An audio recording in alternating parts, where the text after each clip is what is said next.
जय भीम साथियों। बाबा साहेब जी ने जब हिंदू धर्म को त्यागने की महत्वपूर्ण घोषणा की थी, उस वक्त बाबा साहब ने कहा था कि इन तीन भगवान की पूजा नहीं की जानी चाहिए। पर क्यों नहीं करनी चाहिए, आज के इस वीडियो में हम आपको बताएंगे। तो आपसे हमारी अपील है कि वीडियो को अंत तक जरूर देखें।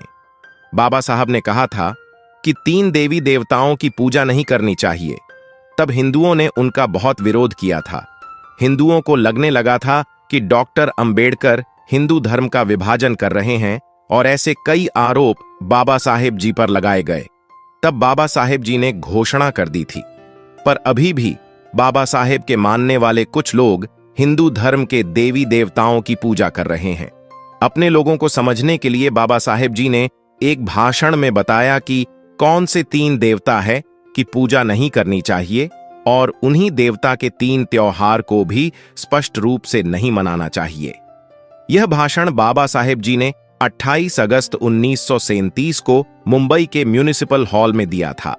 बाबा साहेब ने अपने भाषण में कहते हैं कि हिंदू धर्म के अनुसार जिन तीन धार्मिक त्योहारों को मानते हैं वह हमें नहीं मानने चाहिए। इसका पहला उदाहरण बाबा साहेब बताते हैं कि लोग शंकर भगवान के नाम से सोमवार को व्रत रखते हैं और शंकर की पिंडी की कई तरह से पूजा करते हैं। लेकिन क्या कभी किसी ने यह सोचा है कि असल में शंकर की पिंडी क्या है? यह और कुछ नहीं, पुरुष और स्त्री की संभोग क्रिया की प्रतिमा है। ऐसे विभत्स प्रतिमा की हम महिमा क्यों गाए? सड़कों पर नर नारी यदि ऐसी हरकतें करने लगे तो हम उनकी पूजा फूलों से करें या जूतों से? तो फिर पार्वती शंकर की इसी क्रिया की प्रतिमा यानी भगवान की क्या हमें पूजा करनी चाहिए? गणपति के साथ भी यही बात है। गणपति की कथा यह है कि एक बार पार्वती नहा रही थी। उस समय शंकर कहीं बाहर गए थे, इसलिए नहाते समय कोई रुकावट न आए, इसलिए पार्वती ने अपने बदन का मैल उतारकर उससे रक्षण करता गणपति को बनाया।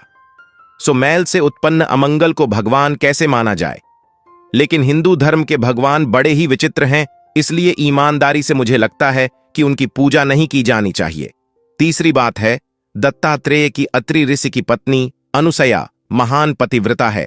ऐसा नारद ने ब्रह्मा, विष्णु, महेश इन तीन भगवानों की पत्नियों से कहा। अपने से अधिक पतिव्रता कोई हो या उनसे देखा नहीं गया। तब इन तीन महिलाओं ने अपने पतियों से कहा कि वह अनुसैया के पतिव्रता का हरण करें, और पत्नियों की बात मानकर यह तीन वीर इस काम को अंजाम देने निकल पड़े। वे तीनों अनुसैया के घर गए, उसके पति को कुछ काम बताकर बाहर भेजा और खुद अनुसैया के साथ रहे। इस हवस से अनुसैया ने बच्चे को जन्म दिया। इस बालक का जनक तत्व देने के लिए उसके तीन सिरों की कल्पना की गई। दत्तात्रेय धर्मांतरण होने वाला है। मैंने यहां आंदोलन नहीं छोड़ा है, यह ध्यान में रखिए। कई हिंदू लोग मुझसे कहते हैं कि आपके धर्मांतरण की कल्पना के कारण हमारी आंखें खुल चुकी हैं, अब हम चौकन्ने हो गए हैं। आपके प्रांत हमारे कर्तव्यों में अब हम चूकेंगे नहीं, इसलिए धर्मांतरण का आंदोलन अब रोक दीजिए। लेकिन अब तक मैंने जो कुछ कहा है उन्हें वजहों के लिए यहां आंदोलन रोकना नहीं चाहता। आप पूरी तरह सोचिए, दूसरा धर्म अगर स्वीकारना है तो पूरी तरह जांच परख कर ही स्वीकारना होगा। उम्मीद करता हूं आगे से सभी महार जाति के लोग हर परिषद द्वारा किए गए प्रस्ताव के अनुसार ही पेश आएंगे। तो दोस्तों, ऐसा कहते हुए डॉक्टर बाबा साहेब अंबेडकर जी ने अनुयायियों को बताया था कि किन किन त्योहारों को, देवी देवताओं को हमें नहीं मानना चाहिए। तो दोस्तों, मैं आपको एक बात साफ साफ बता देता हूं कि ये वीडियो मैंने किसी भी देवी देवताओं का अपमान करने के लिए नहीं बनाई है, बल्कि डॉक्टर बाबा साहेब अंबेडकर के तथ्यों के आधार पर कही है। अब सुनिए बाबा साहब की एक सच्ची कहानी। जब महारों ने बाबा साहेब की जान खतरे में डाल दी। इतना ही नहीं, इस घटना के बाद बाबा साहब जी के पैर की हड्डी भी टूट गई थी। इस कहानी में मैं जो आपको बताने जा रहा हूं उसे मैंने बाबा साहब के सहयोगी नानक चंद्र रत्तू की किताब से लिया है, जिसके बाद उन्हें चलने के लिए हमेशा लाठी का सहारा लेना पड़ा था। दोस्तों, यह बात है साल 1929 की। मुंबई की सरकार ने पशुओं द्वारा किए गए शिकायतों की जांच करने के लिए एक समिति का गठन किया था। बाबा साहब भी उस समय समिति में सदस्य के तौर पर काम कर रहे थे। समिति के कार्य के लिए बाबा साहब जी को खानदेश भेजा गया था। वहां से अपना काम खत्म करके वापस मुंबई रवाना हुए। मुंबई से वापस आते वक्त बाबा साहब 40 गांव में उतर गए, जहां एक पास के गांव में उन्हें अछूतों के विरोध में सामाजिक बहिष्कार के मामले की जांच करनी थी। 40 गांव के अछूतों ने स्टेशन पर आकर बाबा साहब जी को उस रात वहीं रुक जाने को कहा। बाबा साहब उस रात वहीं रुक गए और दूसरे दिन उस गांव जाकर वहां से उस मामले की जांच करके वापस 40 गांव आ गए। वहां स्टेशन पर अछूत बाबा साहब के वापस आने की प्रतीक्षा कर रहे थे। जब बाबा सब स्टेशन पर उतरे तो उन्होंने बाबा साहब का स्वागत किया और उन्हें फूल माला पहनाई गई। उस स्टेशन से अछूतों की बस्ती महारवाड़ा जाना था। वहां पहुंचने के लिए नदी पर एक बने पुल को पार करते हुए जाना था और स्टेशन से महारवाड़ा पैदल भी जाया जा सकता था। बाबा चाहते थे कि उन्हें जल्द ही महाराणा ले जाया जाए, पर ऐसा नहीं हो रहा था। इसके विपरीत बाबा साहब को स्टेशन पर ही दीक्षा कराई जा रही थी। स्टेशन पर किराए से मिलने वाले तांगे भी वहां मौजूद थे। पर करीब 1 घंटे के बाद एक तांगा वहां लाया गया, जिसमें बाबा साहब बैठ गए। उस तांगे में तांगा चलाने वाला और बाबा साहब केवल 2 ही लोग थे और बाकी लोग एक छोटे मार्ग से पैदल ही निकल गए। तांगा वाला अभी 200 कदम ही नहीं चला था कि मोटरसाइकिल वाले से हटाने की टक्कर होते होते रह गई, जिसमें बाबा साहब को गंभीर चोट भी लग सकती थी। इस घटना से बाबा साहब आश्चर्य में पड़ गए कि रोज तांगा चलाने वाला आज इस तरह से तांगे को क्यों चला रहा है। आगे जैसे तैसे करके तांगा उस नदी पर बनाए गए पुलिया पर पहुंच गया। इस पुल पर दीवारें नहीं थीं, जो बहुत से पुलों पर होती है।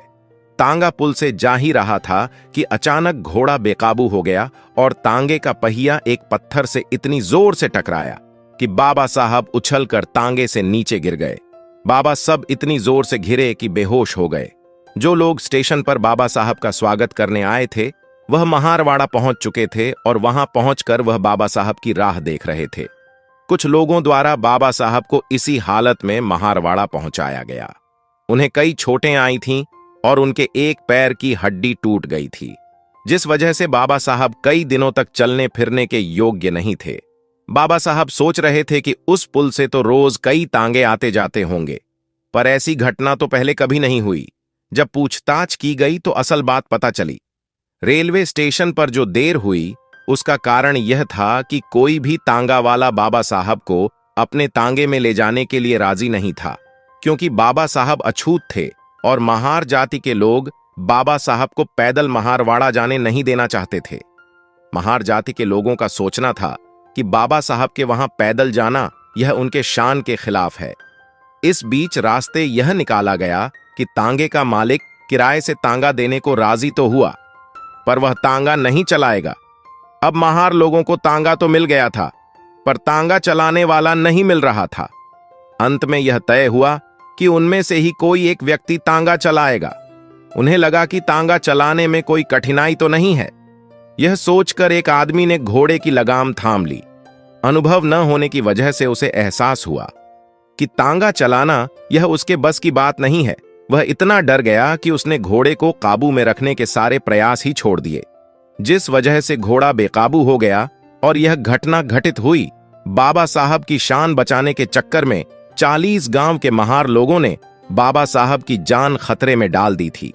इस घटना के बाद बाबा साहब को एहसास हुआ कि तांगे वाला, जिसकी हैसियत किसी नौकर से कम नहीं होती, वह भी खुद को अच्छे से श्रेष्ठ समझता है, फिर चाहे वह अछूत कोई बैरिस्टर ही क्यों ना हो। इस घटना के बाद डॉक्टर बाबा साहेब आंबेडकर जी को हमेशा चलने फिरने के लिए लाठी का सहारा लेना पड़ा। तो दोस्तों, यह कहानी भले ही ऊपर से किसी दुर्घटना के लगती हो, पर इस घटना का विश्लेषण करने पर पता चलता है कि बाबा साहब इतने बड़े विद्वान होने पर भी उनके साथ जातिवाद किया गया। और यह कोई एक घटना नहीं है, ऐसी अनेक घटनाओं का उदाहरण हमें बाबा साहब के जीवन से मिल जाएंगे। दोस्तों, आज की वीडियो में बस इतना ही। वीडियो पसंद आई हो तो एक लाइक करें और हां, कमेंट बॉक्स में जय भीम जरूर लिखें। इस चैनल पर मैं सिर्फ बाबा साहेब के जीवन से जुड़ी छोटी बड़ी सभी जानकारी लेकर आता रहता हूं। यदि आप बाबा साहब को पसंद करते हो और इनके बारे में और अधिक जानना चाहते हो तो हमारे अंबेडकर साहेब जी यूट्यूब चैनल को सब्सक्राइब कर लें। वीडियो को पूरा देखने के लिए धन्यवाद। आपका दिन शुभ हो।